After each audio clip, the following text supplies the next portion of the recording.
#AskDrJonas అని type చేసి మీ questions అడగండి, తప్పకుండా రిప్లై చేస్తాను. It's me Mounika.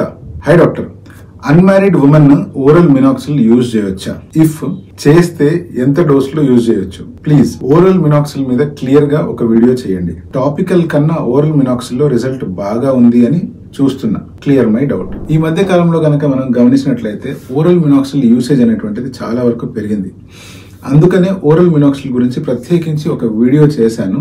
దాని లింక్ నేను డిస్క్రిప్షన్ లో ఇస్తాను, తప్పకుండా వెళ్ళి చూడండి. ఇప్పుడు మీరు చెప్పిన పాయింట్ గురించి ఏదైతే అడుగుతున్నారో, అన్మ్యారీడ్ ఉమెన్ ఓరల్ మినాక్సిల్ వాడొచ్చా అంటే, ఓరల్ మినాక్సిల్ మనం ఎప్పుడు వాడాలన్నా కూడా డాక్టర్ ప్రిస్క్రిప్షన్ తర్వాతే వాడడం మంచిది. నెంబర్ 1.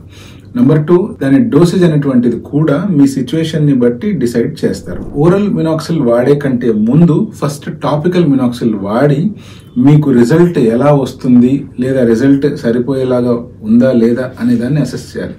ఒకవేళ టాపికల్ మినాక్సిల్ తో గనక మీరు అనుకున్న రిజల్ట్ వస్తుంది అంటే, అటువంటప్పుడు ఓరల్ మినాక్సిల్ వాడవలసిన అవసరమే లేదు. ఎందుకంటే టాపికల్ మినాక్సిల్ మనం ఎప్పుడు వాడినా, టాపికల్ అంటే చర్మం మీద పూతలాగా వాడడం అనమాట. అంటే స్కాల్ప్ మీద పల్చగా అప్లై చేసి దాని ఎఫెక్ట్స్ ని పొందడం. సో ఎప్పుడైతే టాపికల్ గా అప్లై చేస్తామో అది మన బ్లడ్ స్ట్రీమ్ లోకి, అంటే మన మెయిన్ బ్లడ్ స్ట్రీమ్ లోకి అబ్జర్వ్ అయ్యే టెండెన్సీ చాలా తక్కువ. అలా అబ్జర్వ్ కాదు గనక మినాక్సిల్ కి సంబంధించిన సైడ్ ఎఫెక్ట్స్ ఏవి కూడా టాపికల్ గా అప్లై చేసినప్పుడు రావు. అదే ఎప్పుడైతే మనం ఓరల్ గా టాబ్లెట్స్ ని కన్జ్యూమ్ చేస్తామో దాని సిస్టమిక్ సైడ్ ఎఫెక్ట్స్ వచ్చే అవకాశం ఉంది. వాటిలో ప్రధానంగా జరిగేది ఏంటి అంటే బ్లడ్ ప్రెషర్ అనేటువంటిది తగ్గడం. ఎందుకంటే బేసిక్ గా మినాక్సిల్ అనేటువంటిది ఒక వేసో డైలేటర్, మన బీపీని తగ్గించే గుణాన్ని కలిగి ఉంటుంది.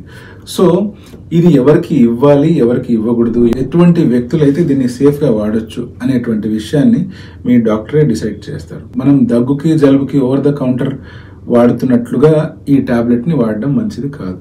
సో పొరపాటున కూడా ఈజీగా అవైలబుల్ ఉంది అని చెప్పి ఈ టాబ్లెట్ ని సొంతంగా వాడొద్దండి. ప్రత్యేకించి ఆడవాళ్ళలో మనం జాగ్రత్త పడాల్సింది ఎందుకు అంటే, అన్వాంటెడ్ హెయిర్ గ్రో అయ్యే అవకాశం కూడా ఉంటుంది. అలా అన్వాంటెడ్ హెయిర్ ఎప్పుడైతే గ్రో అవుతుందో మళ్ళీ వాటిని తగ్గించుకోవడానికి మెడికేషన్స్ అంటూ, లేజర్స్ అంటూ, హార్మోన్స్ అంటూ చాలా పెద్ద తతంగమే ఉంటుంది. అందుకనే నేను మీకు ఇచ్చే సలహా ఏంటిది అంటే, దయచేసి ఇమీడియట్ గా మీ డెర్మటాలజిస్ట్ ని కలవండి, ప్రాపర్ మెడికేషన్ ని ఫాలో అవ్వండి.